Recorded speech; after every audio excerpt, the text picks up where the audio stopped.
Oh, I'm not that warm actually. I'm okay. I went up the stairs, so that's probably my bad. I took the elevator.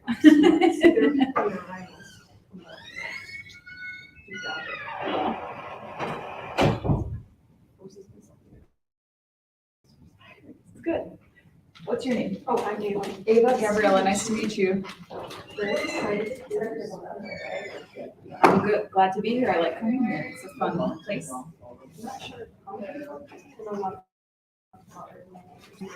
Oh, really? Yeah. Some people. Oh, no. I'm pretty sure this one. Hello. How are you doing? Doing well. How about yourself? I'm doing good.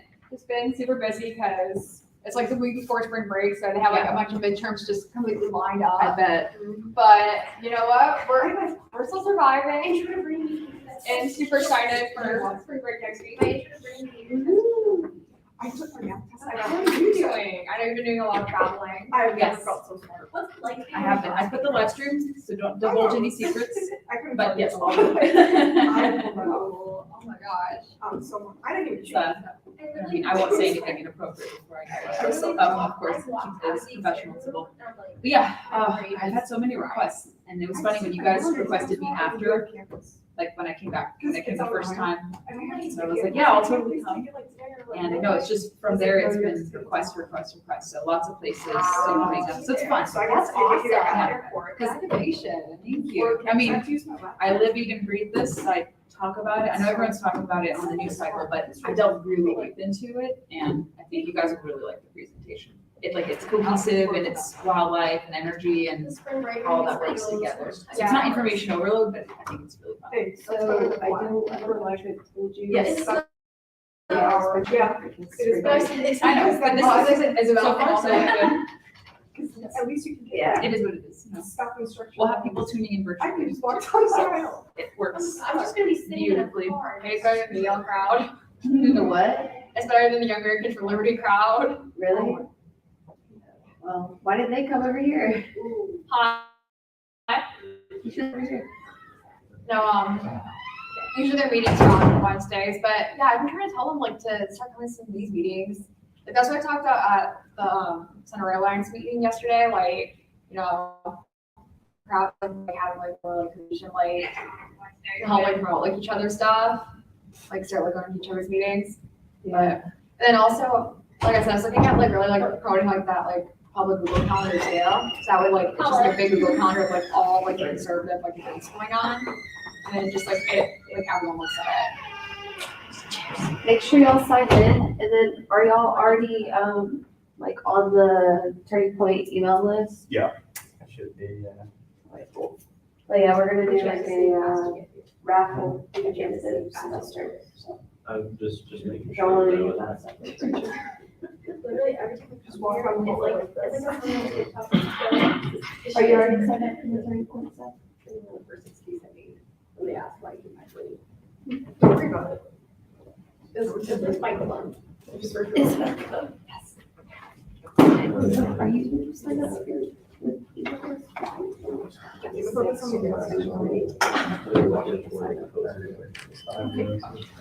And we don't, y'all can like another one of those, like, is y'all not the cost of 36?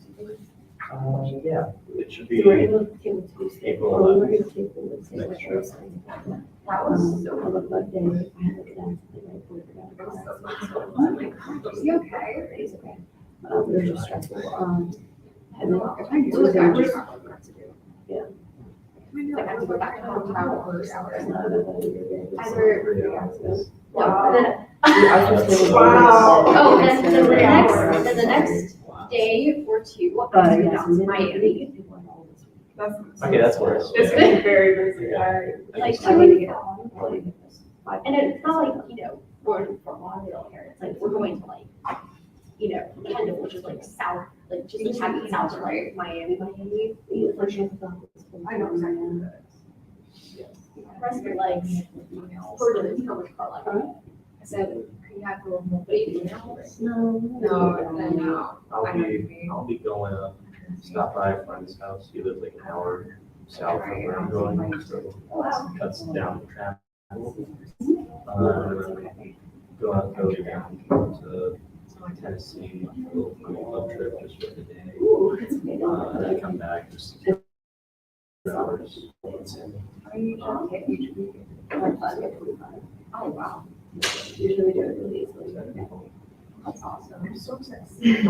Oh my God. My parents are, I like them, but like, my dog, let's see. My friend's dogs. I have a dog on form, so. They're like, we haven't seen children in a long time. Like, what?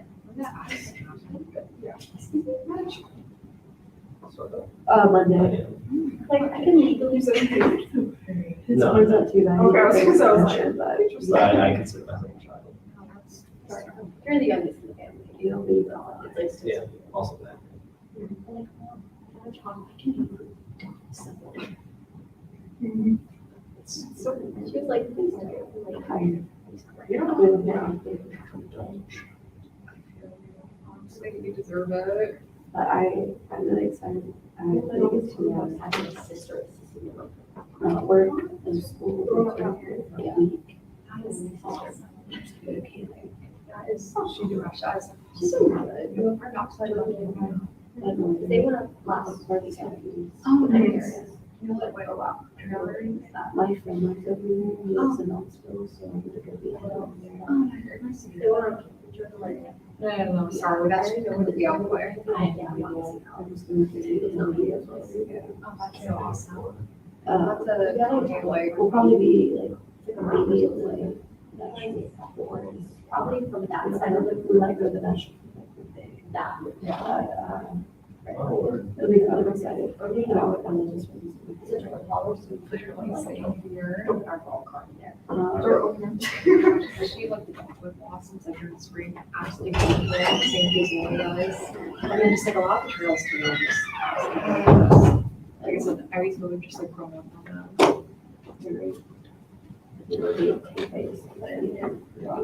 All right, everybody, I think we're gonna go ahead and get started in about 3 minutes or so. So just sit tight for one more second and we'll see if anybody else trickles in and then we'll get started.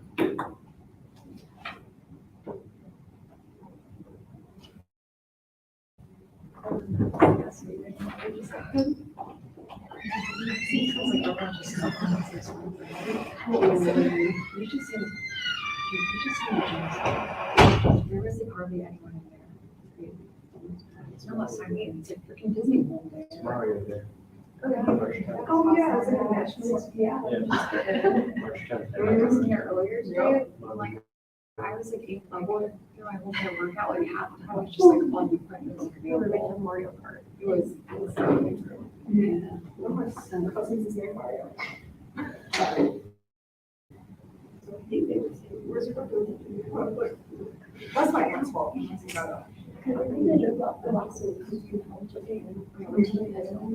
Oh, yeah, at least. Or was They're there? hosting the next one. Yes. I'm very excited. No, but they're talking about the A, town. and B, I also like that one. That, their costumes look like. Oh, yeah. Constantly dry. You're like the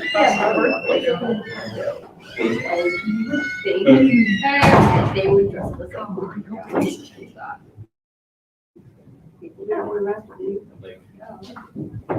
Like, ski suits, but like printed overalls, like their helmets have it. Like performance bobsled.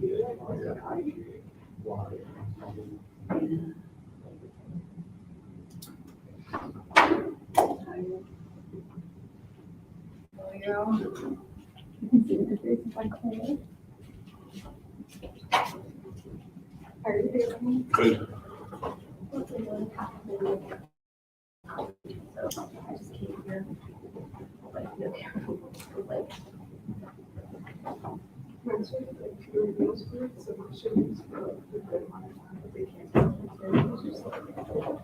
I'm gonna go to the club. She's like, you're going out. I'm like, no. That's right, it's like Thursday. We're going to my club.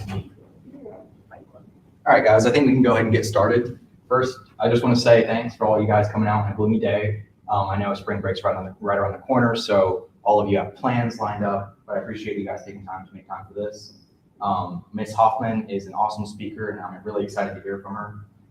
There's a few announcements. Obviously, next week we're not going to have any events because of spring break. Everyone's going to be out of town. The following week, we're planning to do a gun range day, and that's going to be the details are going to be in development over spring break and announced over spring break. But yeah, we'd love to see all of you guys here at that. And I'm going to be over there clicking for Ms. Hoffman, and I hope all of you guys enjoy the presentation. And with that, wait, you have a question real quick? Do you want us to like a boycott or anything, or just ourselves? I don't know. We'll be sending out the details for the gun range day and all that afterward. But yeah, if you guys would just welcome Ms. Hoffman, and yeah, we'll get started. You can call me Gabriella. Thank you, everyone. No formalities needed, but it's fun to be back at Florida State University, even on such a gloomy day. I kind of want to do an icebreaker where my travel here was quite crazy. It was almost planes, trains, and automobiles, but it wasn't the fault of Tallahassee or anything. It was actually Charlotte and like three other cities that didn't have any planes and such. So I had to reroute myself. Still able to make it. I took a tram in Atlanta. Almost missed my connector flight here, but I made it, and I'm happy to be here because I love Florida and I love coming to FSU. So you guys brought me to talk about conservation, environmentalism, and I really love this topic. I think it has a lot of relevance, especially to today. I'm not going to simply just talk about environmentalism. I'll talk about kind of wildlife conservation, how that all is intertwined, and other major things. But I want to preface my conversation kind of with, when I'm referencing conservation, that's going to be your keyword for environmentalism. So they're kind of sick and they're kind of interrelated and they work together. So when I'm referencing conservation, think environmentalism because of just what I'll be explaining and things of that sort. So Trenton, why don't we begin? All right, so I won't bore you with my background because I really hate talking about it. It speaks for itself, but I do a lot of things, especially in this space, conservation, environmentalism. I work very, very heavily in the outdoor industry, in the hook and bullet, hunting and fishing crowd. And I also serve on the Professional Outdoor Media Association board, where I help kind of guide and steer our outdoor communications efforts, having been a recipient of that and benefiting from kind of that myself as a younger communicator. I host a podcast, which I hope you guys will all check out, those of you here in person and those of you tuning in virtually. It's called District of Conservation, where I break down all the boring, crazy, and even interesting legislation, good and bad. And I write about these issues at Town Hall regularly. So I'm like probably one of the few who lives, eats, and breathes this like 100%. And I'm not just talking about the talking points within the news cycle. Like I will talk about boring stuff like Endangered Species Acts. I'll talk about the Equal Access to Justice Act, which relates to sue and settle, which is what environmentalists do to make money and stay relevant. Many other topics.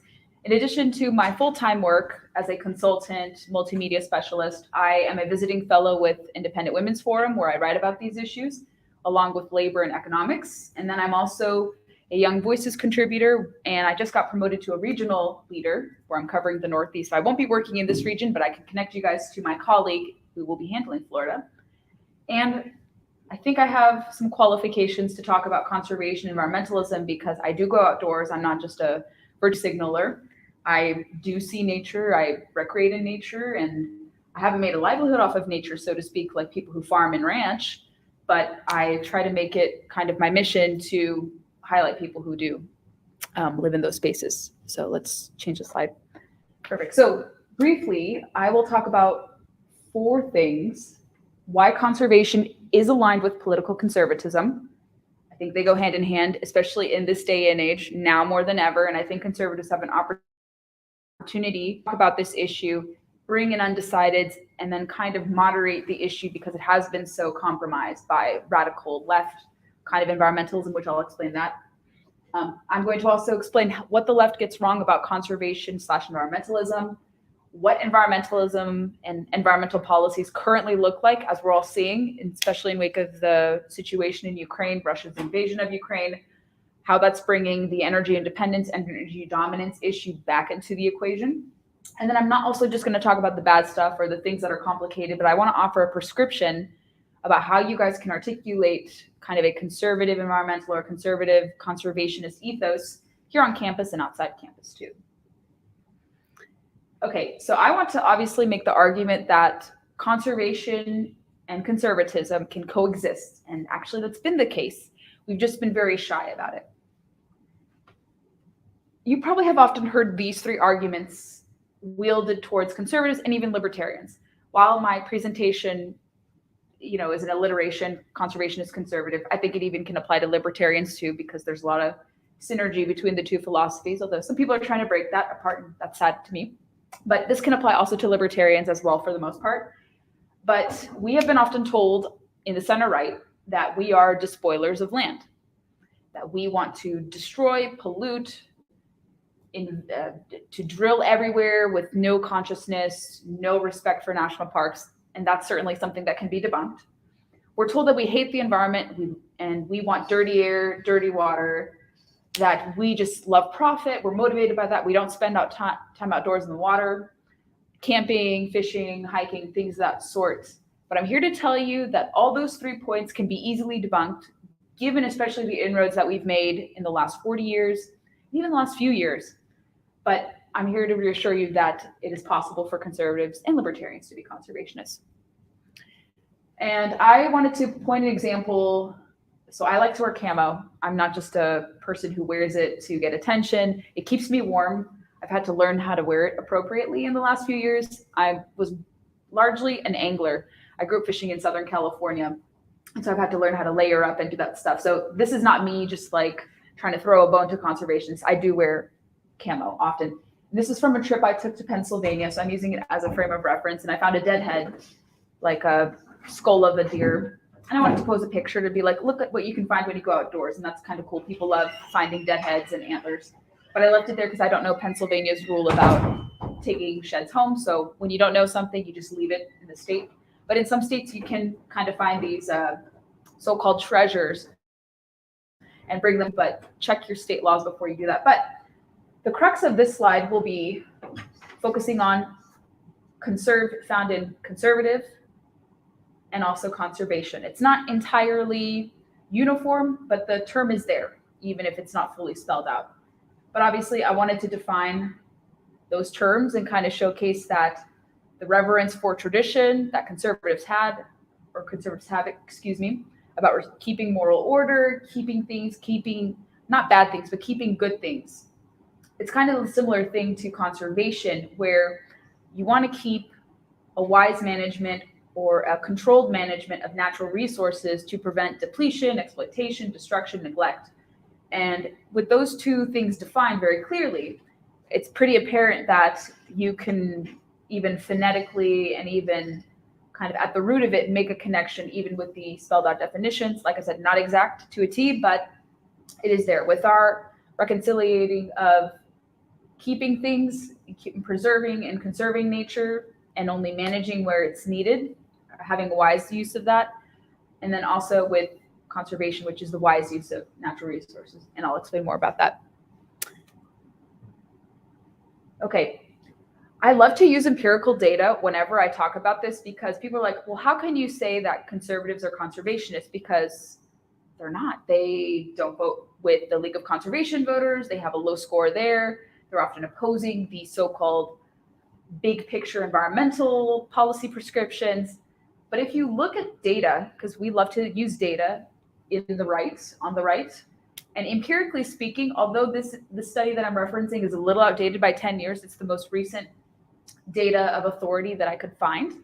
This is from the National Wildlife Fund. 10 years ago, they polled anglers and hunters across different political lines, across the political spectrum.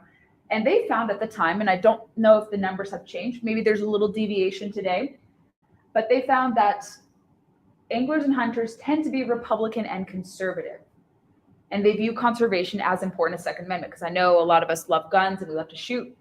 And I'll explain actually the relation between the two, even though the Second Amendment is not about hunting.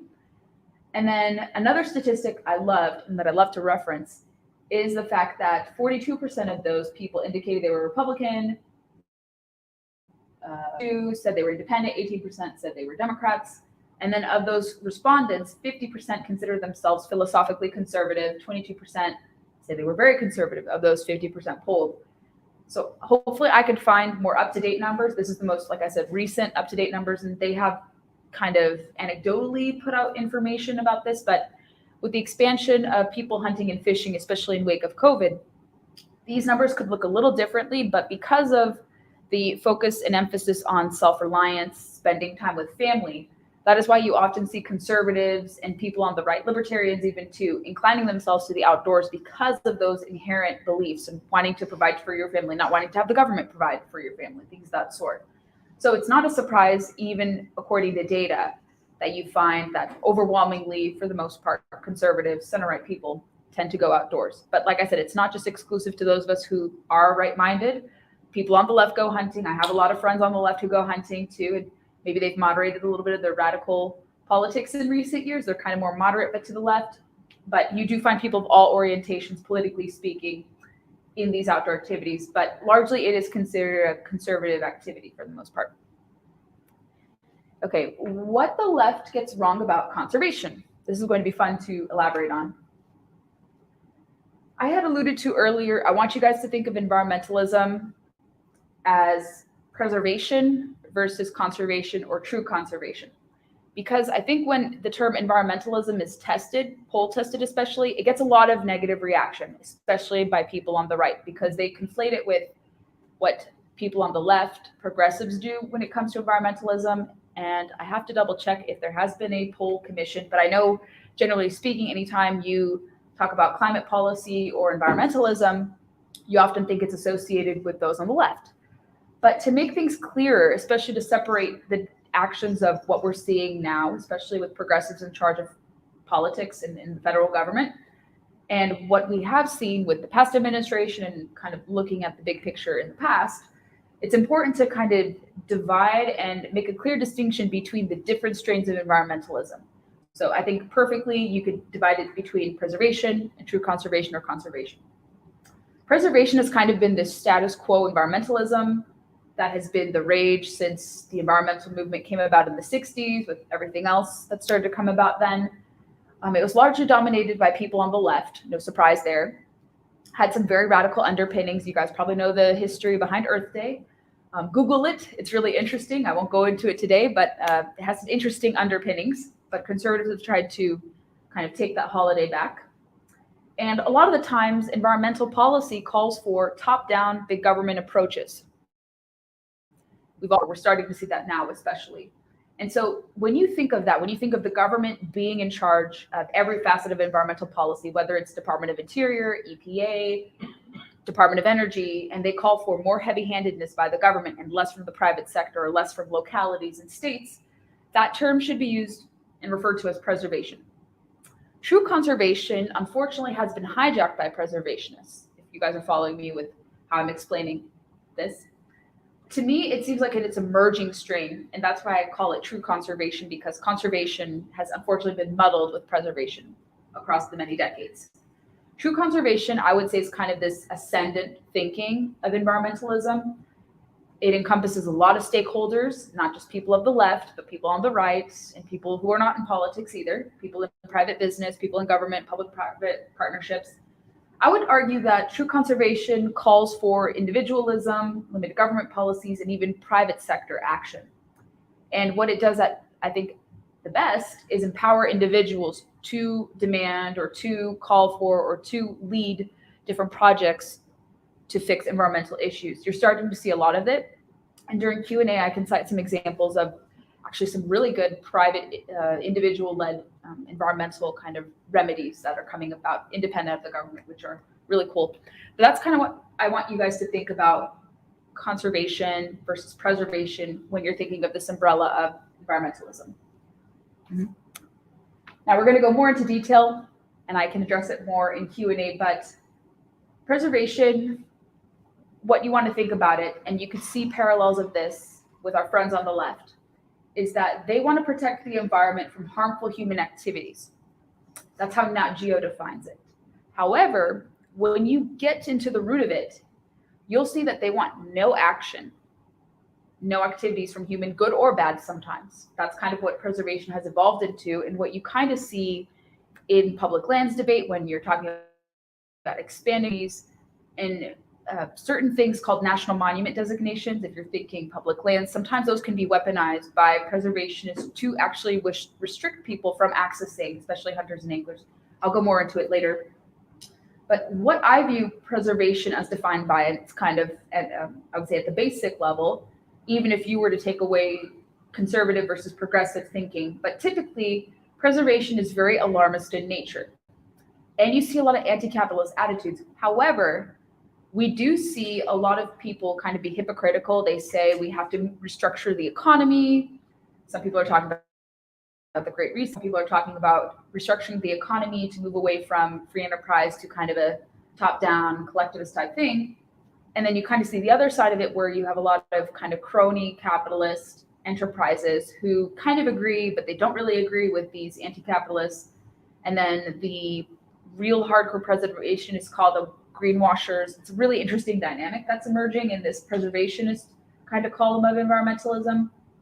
But you largely see it defined by really, really kind of alarmist overtones and then obviously anti-capitalist attitudes. What you're seeing now play out with this whole situation in wake of the Ukrainian invasion by Russia, you see that a lot of people are saying, and we can talk more about it, you probably heard on the news, so I don't want to reiterate it, but you see people from this administration say, to become energy independent, we have to just have clean energy in the form of solar and wind. And that's something you're starting to see echo. You see this echoed in documents, you see this echoed in executive orders. I've been following what's been happening since the new administration came in. This has been kind of in the works since January of 2021, because they have said we want to phase out fossil fuel use, we want to just go solar and wind, and nuclear is not really mentioned. They give a nod to nuclear, but it's not really there. But it's very selective in terms of what type of energy development they're witnessing. So it's heavy on solar and wind, kind of ambivalence towards nuclear, and then lack of fossil fuels or domestic mining even, or they say we have to depend on our foreign adversaries for traditional fuel sources. A lot of the times they don't like it when individuals have a seat at the table. And they kind of, like I said, they accuse private enterprises and private businesses who get involved in these issues as greenwashing. Interesting dynamic there.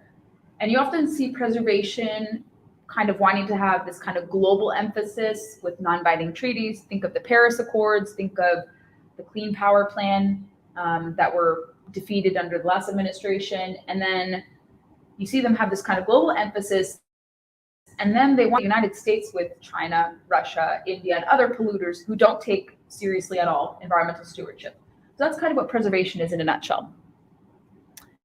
Conservation, on the other end, protects the environment through the responsible use of natural resources. Quite a contrast from preservation, because preservation thinks any human impact is negative. That's not true, though.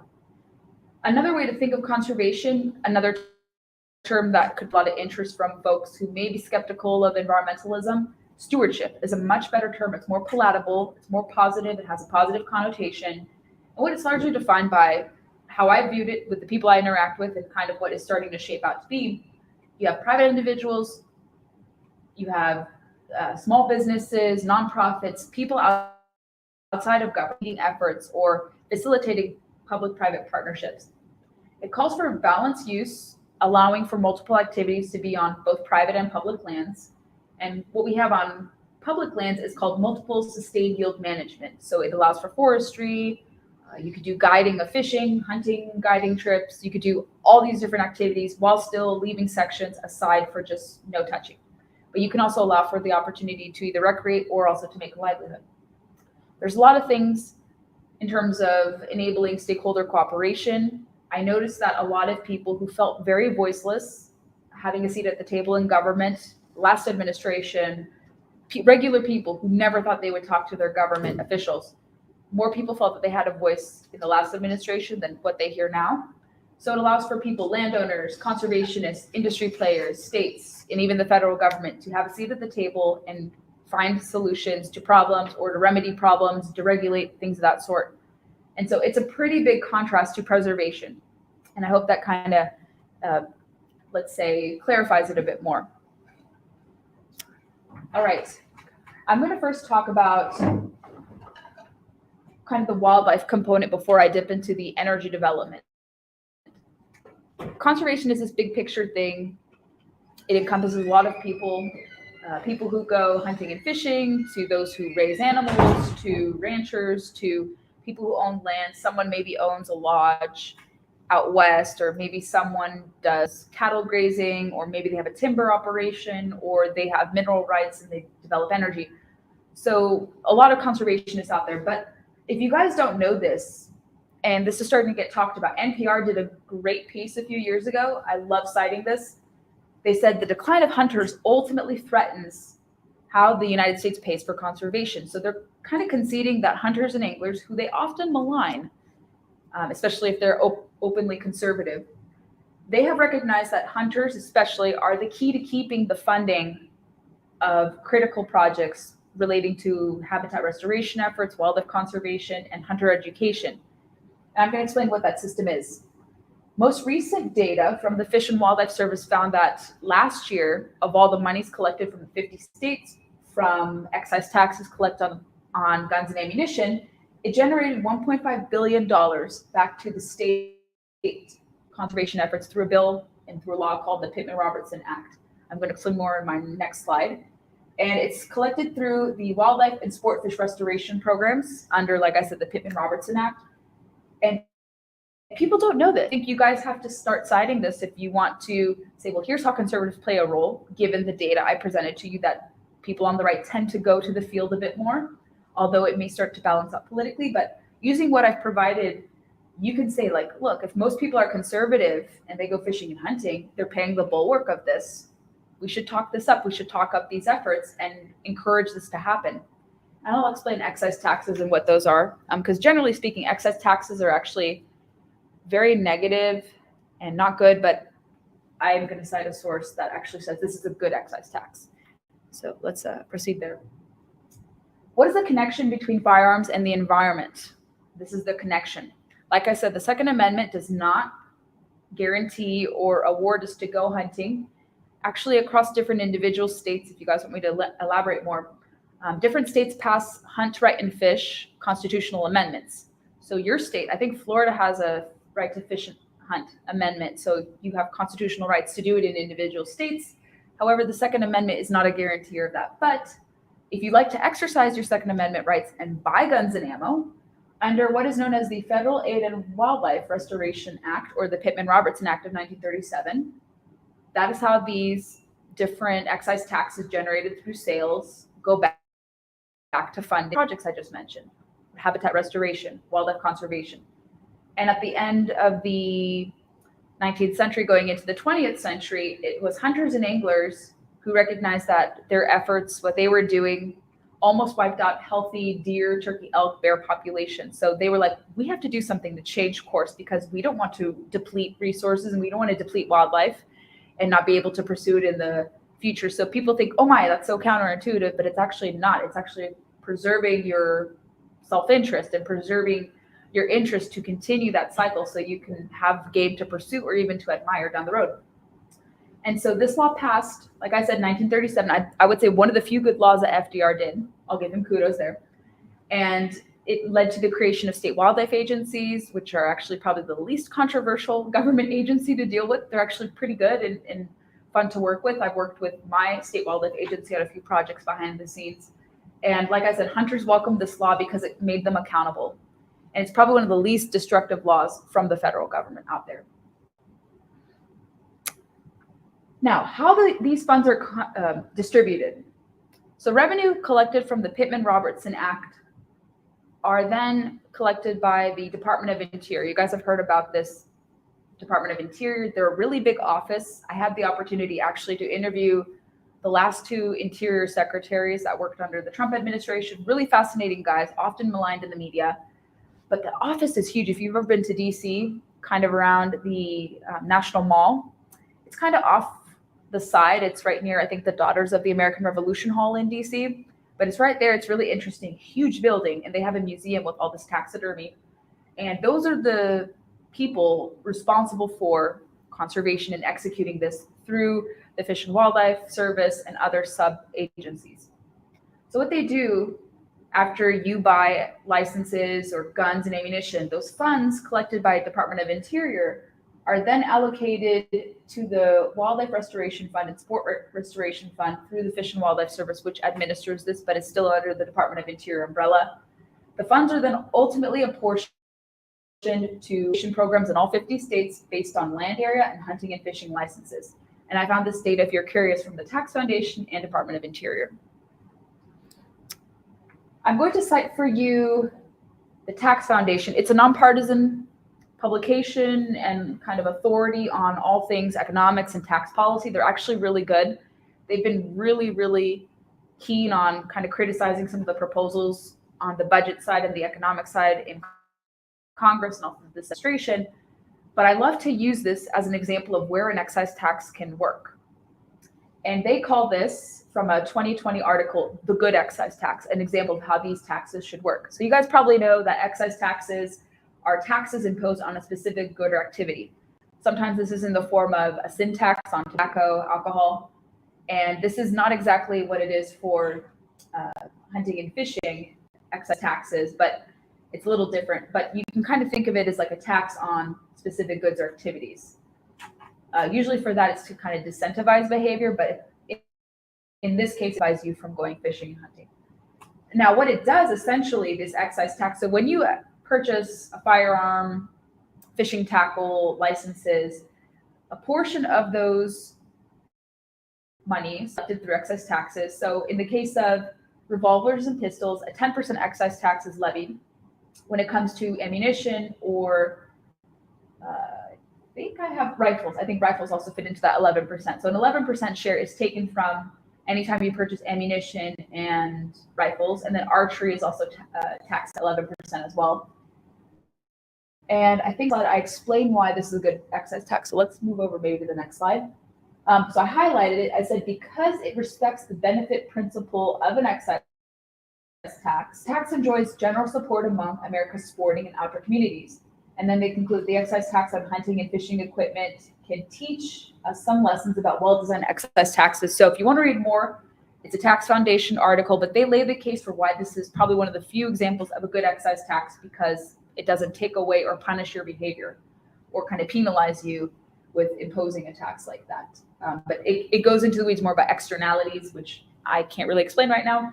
And I don't want to sound kind of ignorant with it. I know a little bit of the basics, but I want you guys to read that for yourself. So it's not just me babbling, but there's actual proof behind what I'm talking about. But it's a really mechanized system, and it's pretty detailed, that you have a lot of information that you could use if you're interested to use these statistics at your disposal. All right. How conservatives advance conservation in government. Obviously, you guys are a nonpartisan group, or not a political group, so I don't want to encourage you to electioneer one way or another, but we're using this as an example for you guys that you guys can reference in case studies or your activism.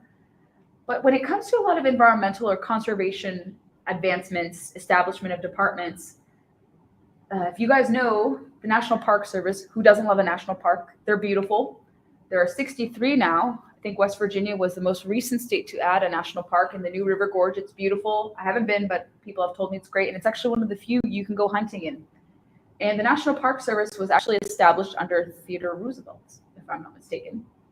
The EPA was under Richard Nixon, for better or worse. The EPA under Republican administrations tends to not abuse its powers. Democrat administrations, unfortunately, tends to be very, like I said, top-down, tax, regulate, and go after private property landowners. And then if you guys remember from the last administration, when we exited from the Paris Accords, we were still lowering our emissions. People forget that. They're like, well, it coincided with COVID. It was actually going down pre-COVID as well. And a very seminal law that I alluded to called the Endangered Species Act was passed in time because there were so many different species like grizzly bears, gray wolves, and others that were really in serious, dire need of attention. So the law, when it works, can help prevent extinction from happening. And it does that. But the problem that the law has, for instance, is that people, especially in government, do not want to delist, especially with insistence from their environmental interest groups. A lot of groups like Sierra Club, NRDC, and others love to weaponize the law to keep recovered species listed. Under the last few years, we passed a law called the Modern Fish Act, which actually regulates recreational fishing differently than commercial fishing. It doesn't restrict your ability to recreationally fish, but it brings recreational fishing into the modern day. And that was actually something President law that he doesn't get credit for, but it was a great piece of legislation to make sure that recreational fishing is not lumped in with commercial fishing. The Great American Outdoors Act that was signed into law in 2020, that was probably the most profound consequential bill relating to conservation passed and signed into law in 50 years. Very, very good program. Then he did a lot with accelerating veterans outdoors opportunities, the America's Conservation Enhancement Act. And then actually, it's somewhat debatable, but I think it is true that unless the Department of Interior agrees to sue and settle with the expansion of this large tract of Fish and Wildlife Service lands, but at the end of President Trump's term, there were over 2 million acres open to new fishing and hunting opportunities on Fish and Wildlife Service lands, arguably the most historic. Although the Biden administration claims that one of their recent openings is bigger, it's not that much of a difference. But he did have, prior to this administration, one of the biggest expansions of fishing and hunting because he had the ear of hunters and anglers, things of that sort. So we did see a lot actually, despite media obfuscation and media reporting, there was a lot of good conservation stuff passed in the last administration. So that's kind of a sampling, a little chronology of the history. There's a lot more that I could go into, but kind of a snapshot. We've had success, good laws that should be used and reformed a little bit more, but a little snapshot of that. So what does environmentalism look like under this administration? We are, I guess, going back into preservation territory. And given what I've laid out, I think that case can be made. I would say that in terms of environmental policy or conservation policy, this is like Obama's third term. It's very, very much preservationist minded. They don't want anyone tied to oil and gas, even Democrats working in their administration.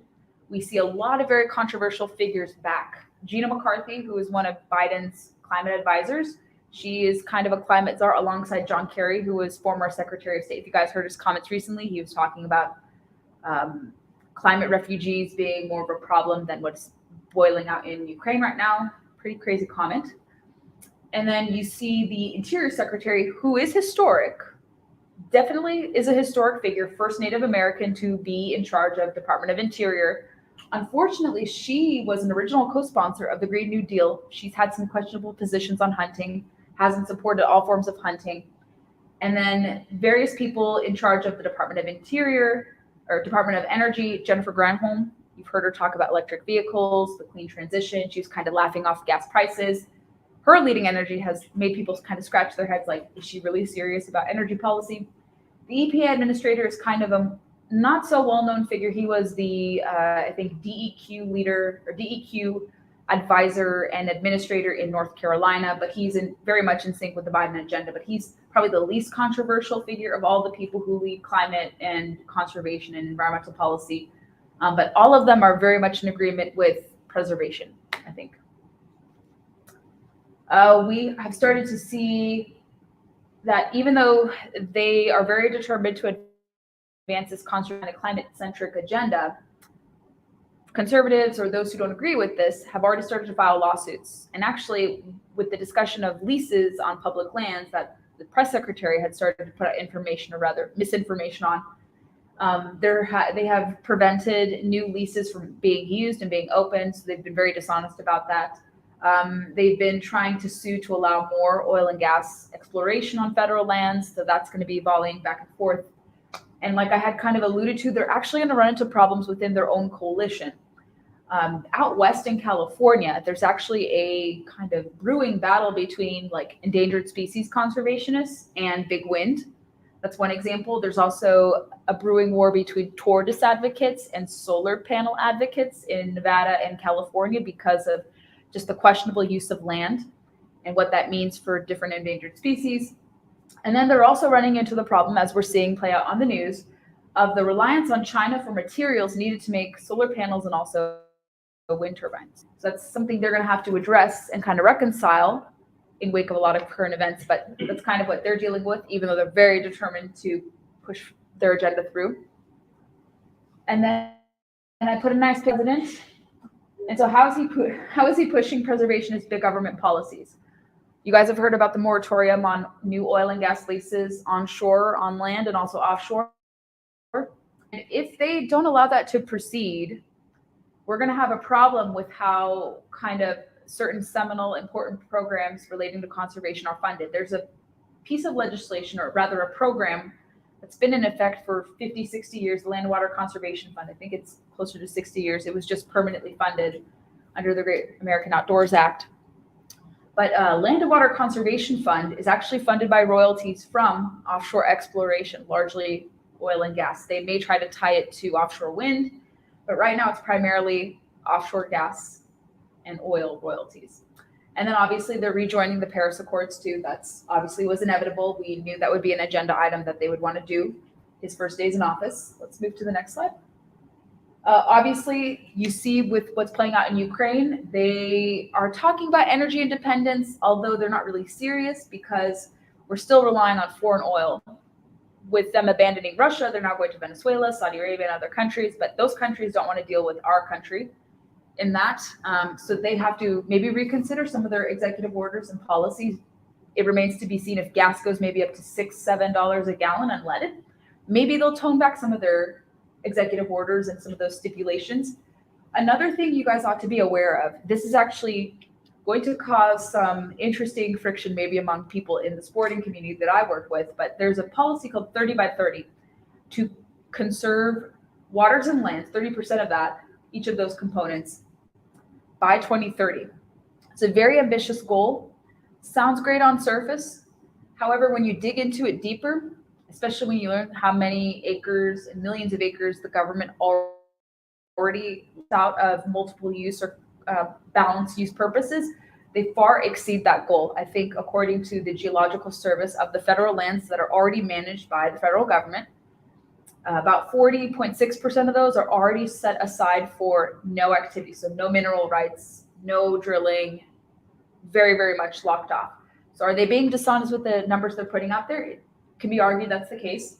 And then a point that I talked about earlier, expanding national monuments in wilderness areas. And in principle, these are very good. And I normally will not chide against these proposals if they do allow for hunters and anglers to recreate. Unfortunately, what we've seen, especially with respect to national monuments, this is a big issue in Utah and in Arizona, and something I'm going to explore in a video series that I do. What sportsmen have told me, or people locally in Utah have told me, is that whenever they expand monuments, they don't consult a lot of the local stakeholders. And when you expand a national monument to millions of acres, you may not be well equipped to manage it or oversee it with the lack of staff. That's a big complaint that a lot of people say. A lot of the times the designations can disproportionately leave out people from access. And then with wilderness areas, that's another hotly debated issue in Alaska about if you have roadless rules, is it going to be harder for people who work in timber or other industries to access that? Is it going to disincentivize people who do ATVing or who may be disabled and they need to use like a motorized mode of transportation? Does that leave them out of outdoor opportunities? So sometimes these well-intentioned proposals to expand national monuments or even wilderness areas can reflexively hurt the public. So I've made that case law on my podcast and my writings, and if you want more, happy to go more into detail. But you kind of see, like I said, this preservationist push, a lot of nice sounding things, but they come at a high cost and they often remove people from the equation, from stakeholder relations. Next slide, please. Now, I don't want to leave you guys in a bad mood or depressed or angry about what's going on, because I know there's a lot of information overload. There's a lot of kind of bad policy afoot. However, I think there's an opportunity for conservatives to seize on this moment and put a true conservationist message out there. How can we win on energy and environment issues? I think it's very prudent to tie energy independence with energy security. See what's going on with Russia's invasion of Ukraine. You have to look to Europe. I even look to the country my parents are from Lithuania, which was the first to break away from the Soviet Union. Countries that are very smart, very forward-thinking, are very reliant in the EU on Russia for oil and gas. It makes no sense.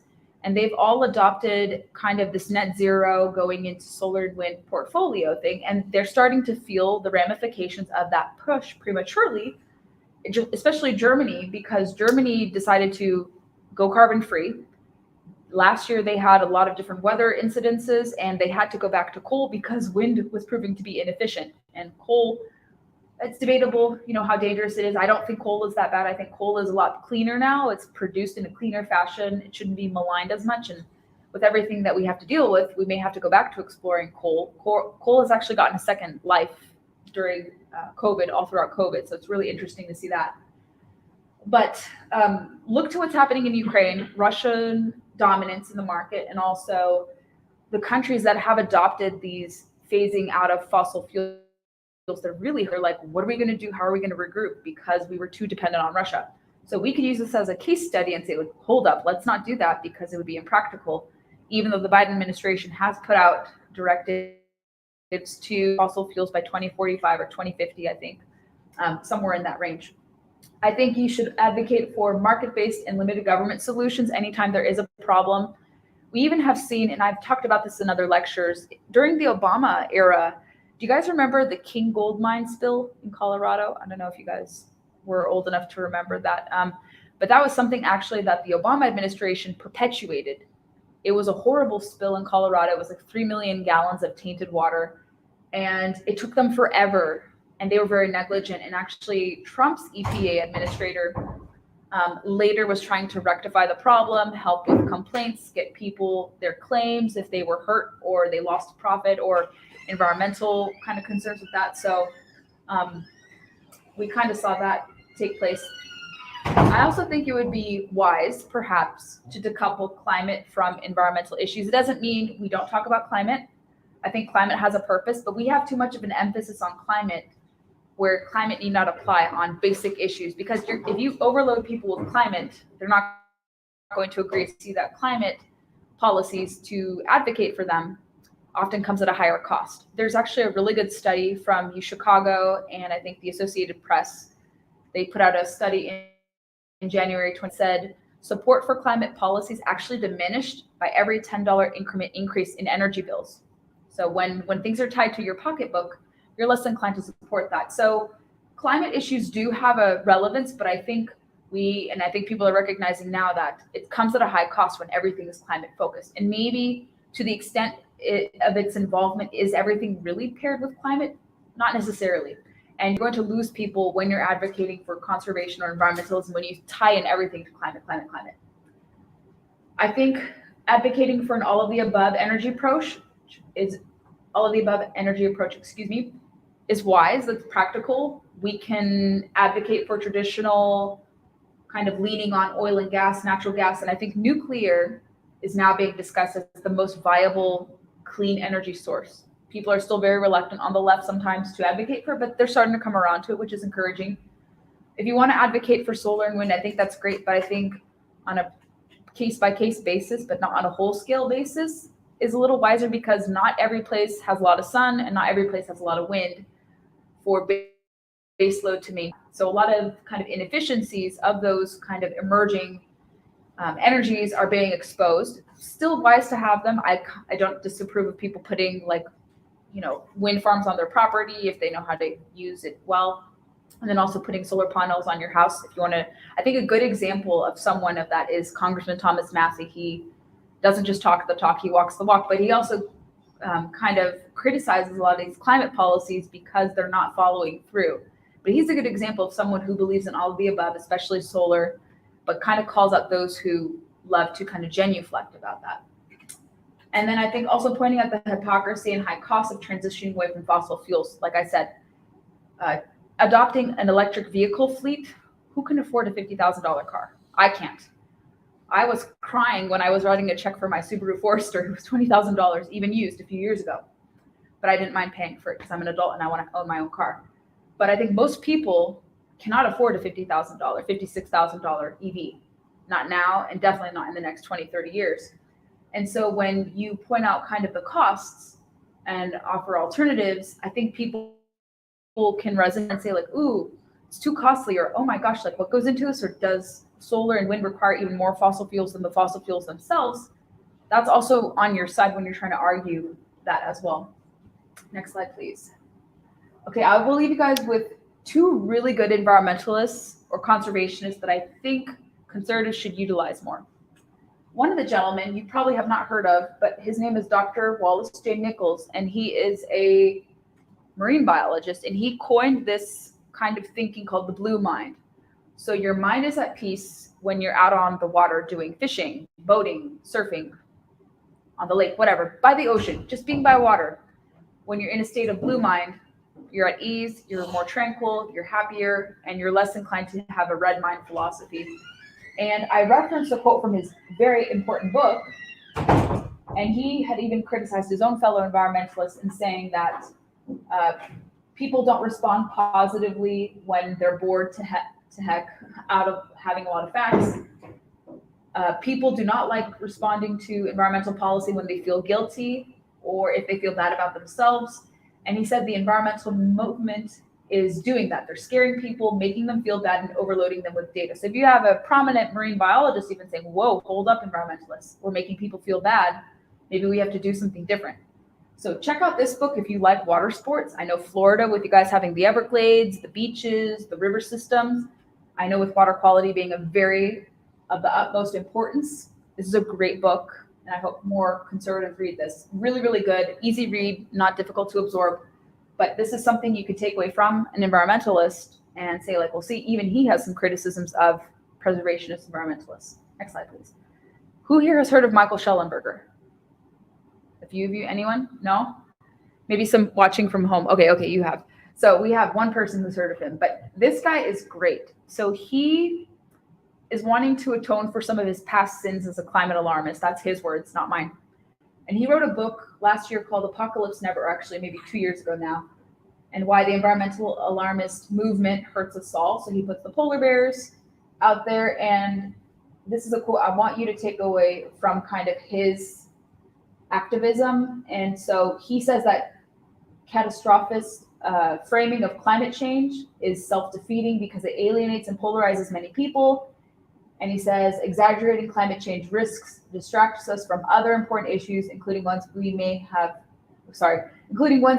have more near-term control over. He doesn't say climate change is not an important issue, but he says it's not the top issue. That's an interesting argument that he makes with that. But if you follow him on Twitter, he has been really drilling down and honing in on kind of the inefficiencies of solar and wind. He's a big nuclear advocate.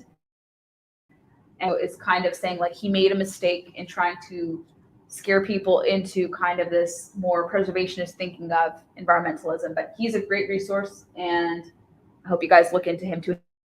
And he's talked about it as well. And I think I have one more slide. Okay, so how you guys can define the narrative here on campus and outside of campus, and even in media if you're interested.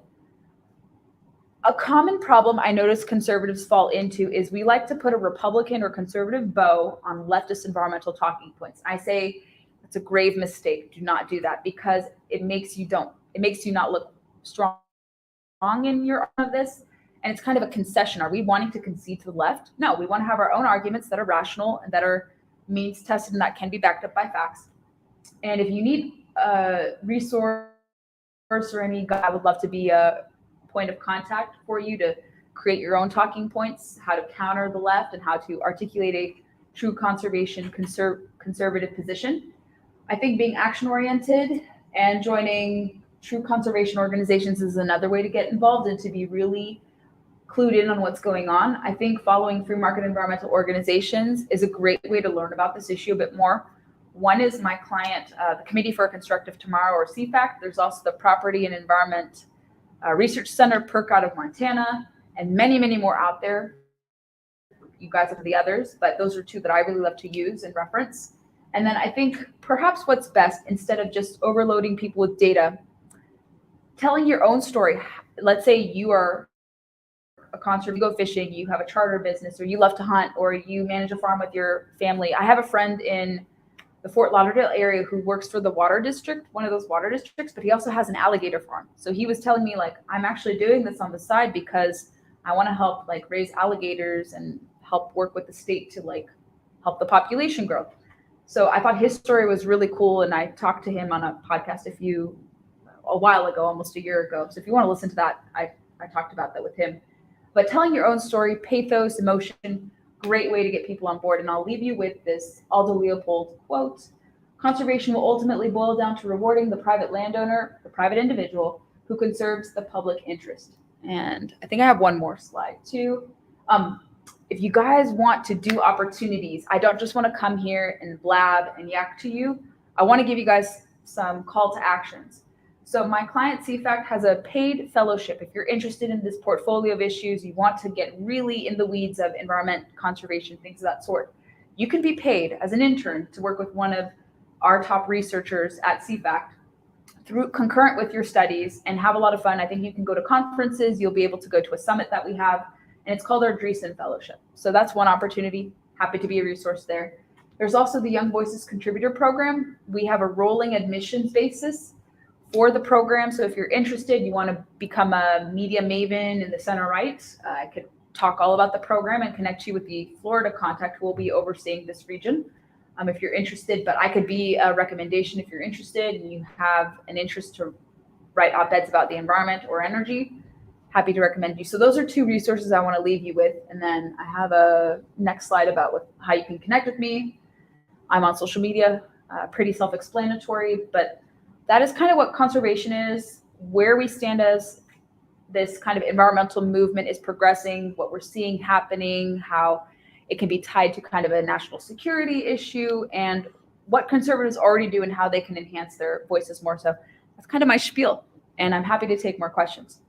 I can ask for one. Yeah. You guys be thinking of questions, because I know that you guys have probably had arguments on climate policy, so this ties directly in.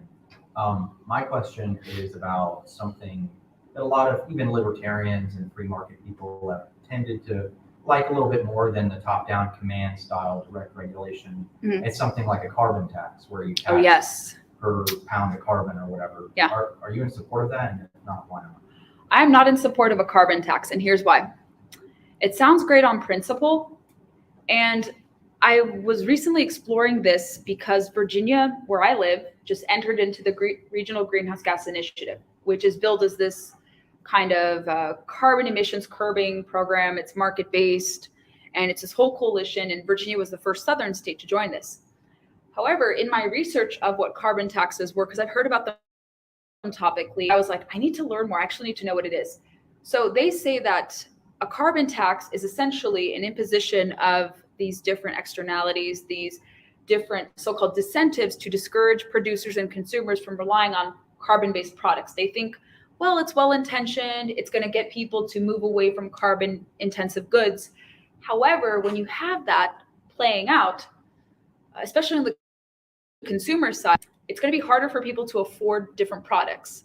And on the producer side, when companies have to adopt these carbon tax policies, a lot of the times they have to move their operations out of state to states that don't punish you for having carbon intensive goods or carbon heavy goods.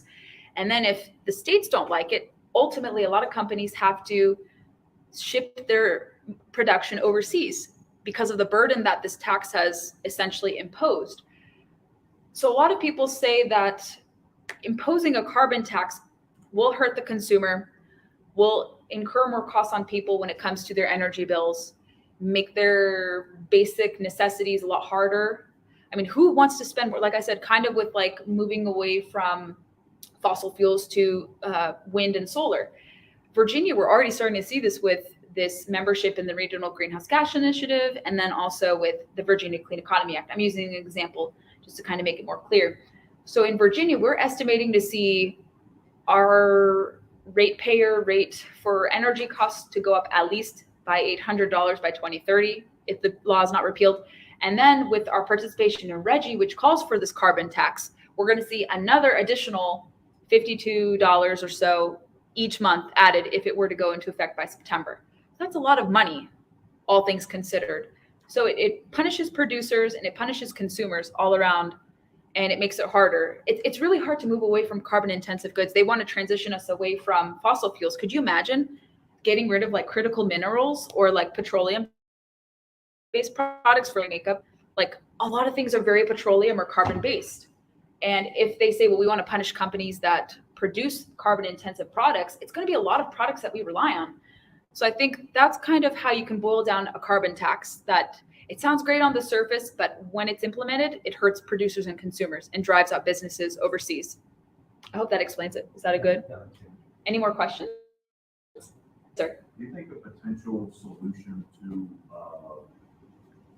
conservatives like us adopting a conservationist attitude would just be to push back against consumer culture? Because that's been a major problem in conservatism. We've adopted, and I mean, not just in conservatism, in America in Sure. general, we've adopted this idea that we have to consume everything. Right. So do you think that could potentially be a solution? Yeah. You guys have probably heard about the debate over meat consumption. And now I don't know who here is vegan, vegetarian, perfectly fine to be that way.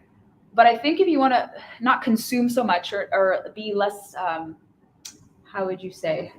I don't mean just food. I mean like Overconsumption. Yeah, well, like Yeah. materialism, kind of that. Let's see. In terms of consumptive stuff, plastics and using things and like overly, Sure. yeah. So the best way you could do that, and I should have brought an example. So if you get like a metallic, something basic like changing how you drink your water, it's not a political issue. It's actually pretty reasonable to do. And actually single-use plastics, I don't support the banning of them in totality like some people do. But I think if you, let's say, are fishing and you want like a jug of water that keeps your, let's say, tea hot or your ice water cold, they make these like metallic canisters to drink. And it's actually a lot easier, so you can refill it. It's better than like buying a bottle of water. So that's a way that you can kind of be conscious in that regard. When it comes to meat, let's say like meat shortages. So we see with the pandemic and kind of these other fears that people are maybe reconsidering how they consume their food. People want to eat farm to table. They want to know where their food comes from, not only meat, but also their vegetables. People want to grow vegetables in their garden. They want to raise livestock. They want to know where their food is coming from. And I think that can teach Americans to not overconsume or to waste their food. Perfectly fine to do that. And I know composting and different initiatives, like I said, growing your own garden, raising your own animals, knowing and not having like preservative laced meat is also very good. So that's a way that I think you could peel back at that. In terms of like other ways to kind of reduce overconsumption, just not wasting food. It's totally fine. Like if you don't throw away food, if it's like a lot of food, and because we think of people from third world countries who don't have this luxury of having all this, maybe ordering something and take that home rather than just throwing it away or just throwing something away there. Obviously like recycling, although people are not really liking to recycle anymore. Like my county has gotten rid of recycling bins. So everything has to be thrown out together. I was fine with recycling, but I thought it was funny they abandoned that. So like kind of disposing things the correct way is also good. In Florida, I know there's a whole debate about like fertilizer pollution, water quality issues, and that's a really big sticking point here. So I think in terms of, it's not so much consumption, but kind of repurposing toxic materials or bad materials. So before we went on air, before I started recording and talking, I was talking with some of you guys about, there's a company called Aquaculture that takes noxious weeds. You find a lot of weeds in the Everglades and other kind of tributaries here, and they repurpose it for fertilizer. So you're not letting things go to waste. So if you have like excess weeds and you don't know what to do with them, this company is taking them, mulching them, and converting it into like for agricultural uses. So that's another way where you can repurpose things without having to use toxic like substances. I know a lot of people have concerns about toxic products for their home cleaning or even agricultural uses. That's a way where we can be more conscious. That, and I'm trying to think what other examples. Do you think anything else? But I think that's kind of like a big picture of like how not to be so overzealous with consumption without going into Malthusian population control, get rid of people, crazy type of stuff. I think we could be conscious on our own without government dictates. And I think a lot of conservatives are. We're like, we could be a little crunchy, we could be a little conscious, but we're not going to overblow or dictate to people that you have to do this. But we can say, let's be an example. Like, let's pick up after ourselves. Let's have a cleanup. Let's be conscious about, plastics, or let's be conscious about this issue or that issue, or not leaving a fire unattended, because forest fires are very common with people who start them. And we don't want to destroy forests either, of course. But I think there are ways to do it. You just have to be proactive, and there's so many examples, but I hope I was able to boil it down somewhat a little bit there. Any more questions? Yes. Well, you said the transition to a carbon neutral society is expensive. Mm-hmm. But would a simpler, cheaper solution be investment in public transportation you see in Europe a reliance on buses, subways, and trains, far more energy efficient to pack in 150 people in the subway than have 150 cars on some sort of urban freeway. It depends. I think it's situational. Like you look at Washington, D.C., I just learned that they're closing the metro for another 8 months. And gas is also expensive. So the alternative modes of transportation are going to be impossible to use because they're shutting it down for who knows what reason. In this country, we largely have to drive, like it's a reality. And it's actually become kind of unsafe. But from an environmental perspective, like riding your bike is fine. Like if you want to go for it, go for it. Walking to work. I saw some conservatives on Twitter say, well, because the metro is not working, I might as well walk from Old Town Alexandria to DC. There are different ways that we can, drive less. I work from home, so I'm not driving all the time, except if I have to meet with people. So I try to curb my own carbon emissions by driving less because I don't have a necessity to go drive all the time. But when I have to drive, I want to have my car. Like I said, it's a preference. And like I said, Europe is a very different country.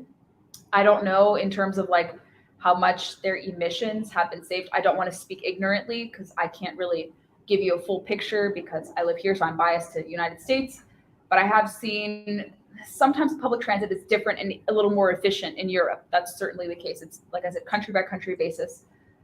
Once I pull up some statistics to see, like, has it really reduced carbon emissions more than, our reliance on driving cars here, then I would want to get back to you with that because I don't want to put out any inaccurate information. But you can find alternative modes, but because like Florida, I don't think it's practical to like go from Miami to Jacksonville on a train or on a public bus. It would take forever. So a car is still, all things considered, a very effective mode. You have the freedom.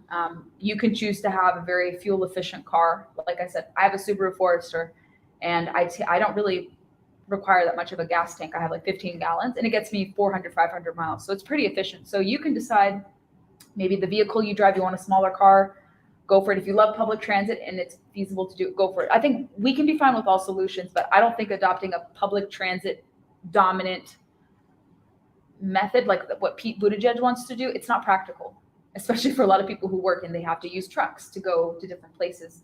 And you're coming from rural to suburban or urban areas. A one-size-fits-all approach, I don't think would be practical. I think, like I said, whatever you want to do, I think people should be left to their own devices to determine what their best mode of transportation is.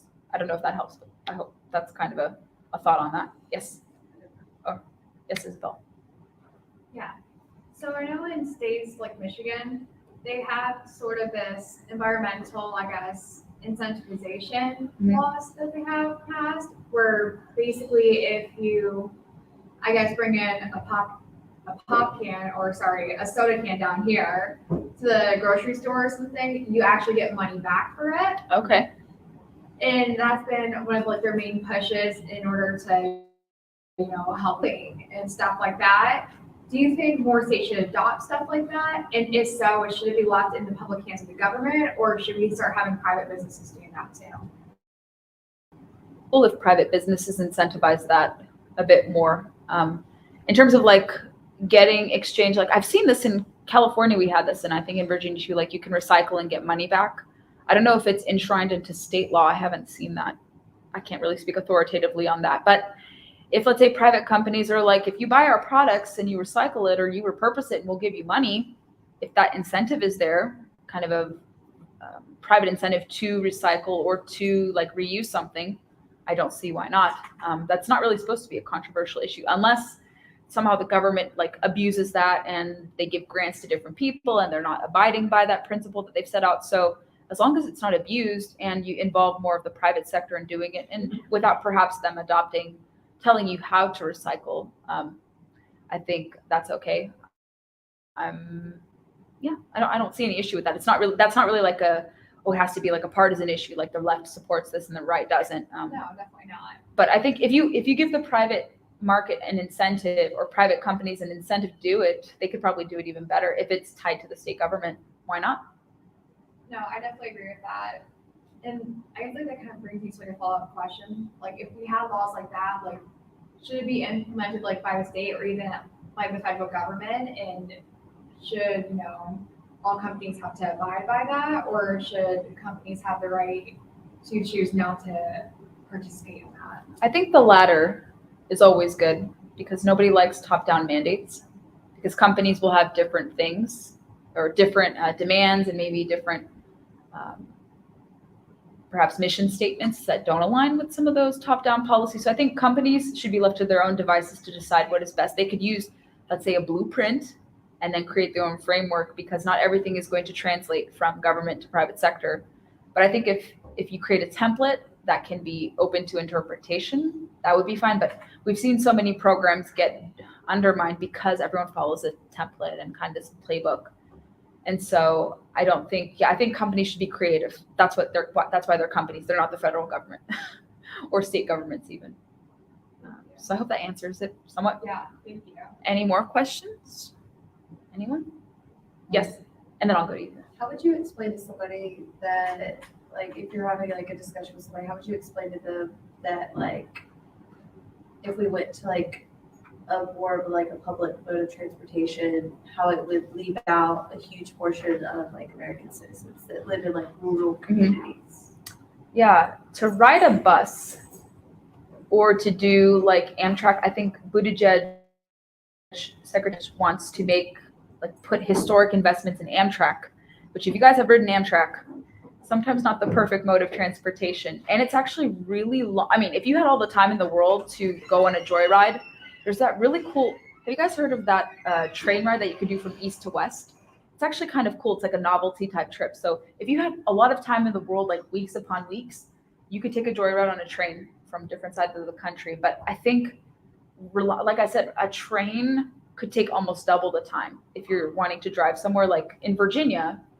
What is it? So I've taken like the Amtrak from Alexandria or even DC to New York. It gets me there in 4 hours, 3.5 at most, or 3.5 at least. But if I drive, sometimes it could take longer. It depends, on the mode of transportation. If you're going from city center to city center, maybe Amtrak could be good, but it already exists. So I don't know from there. But I think it would be kind of a burden because like to go to a bus stop, for instance, someone who lives in like suburban Virginia outside of Washington, D.C. to go 40 miles to work near Arlington or D.C. or let's say with someone who lives on the outskirts of Miami or Okeechobee or Orlando and they have to commute a long distance, like it would take so much time. The time consumption component, I think, would be why people are just like, I still want to drive a car because I can get there seeing what traffic is like. And I think just the push that we're seeing, especially from this admin, to make everything like public transit, it won't work. Like I said, the metro in my area is shutting down for long periods of time. So the alternative method they want us to use is not even available. So what are you going to do with that? So it should be weighed on a case-by-case basis. Like I said, what's best for individuals, because someone in a rural area is not going to wait for a bus or a taxi or a bike. It's a long commute in lots of cases, and it's a time waster. People have to get to a job within, or they want to make a commute that's quick and inefficient. So I think if you're in the city, public transit works great. If they somehow innovate it, simplify it, maybe in the future, but I don't see anything right now pointing me to saying, yes, public transit everywhere, because like I said, it's harder. And even me living in suburban Washington, D.C. metro area, I love my car because Metro has gotten a little dangerous. Metro is they've risen the prices. It closes down.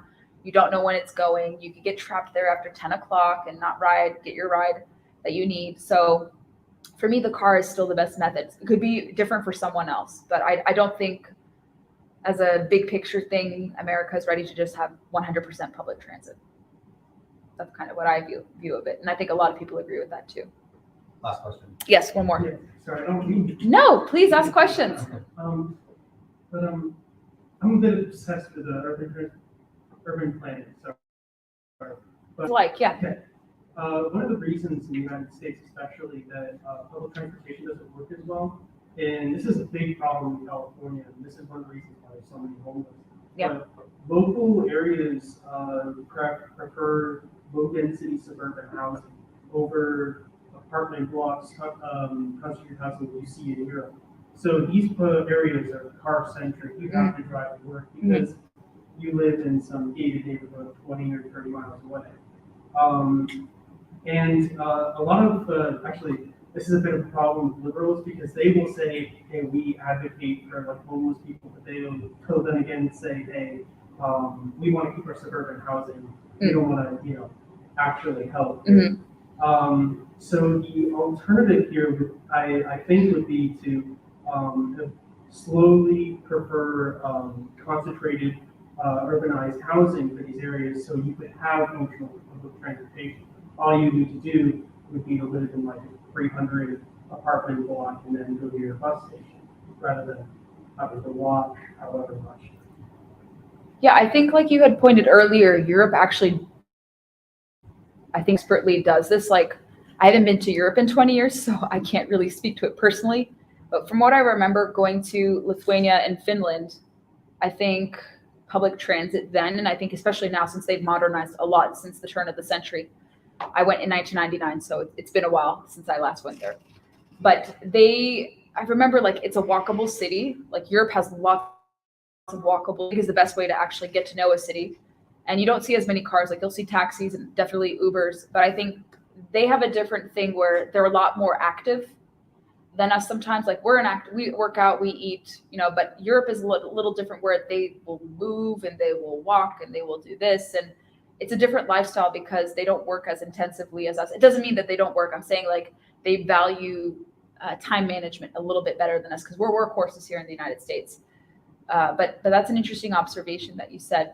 Like I said, if they can innovate and make it simple, I think in the cities, like that's where it probably flourishes best. Because when I would travel to New York for work, I wouldn't take a car because for one, it was too expensive. And two, I was like, am I really going to be able to get a taxi or an Uber unless I have to go to the airport? But subway was a good thing. Like I said, I think in the cities, it works well. And then you'll save time, you'll save gas, you'll lower emissions, things of that sort. But like I said, I think working from home, if you have the option to, that's the best way to reduce your carbon footprint. I've saved a lot of money on gas and driving, and I guess personally lowering my footprint as an individual by working from home. Obviously, I don't want to rent an office. I don't need to. I have a work office space. So freelancing, if you want to save the world or save the planet, I think freelancing is a good option, which I can make an argument for later. But work from home is also really good.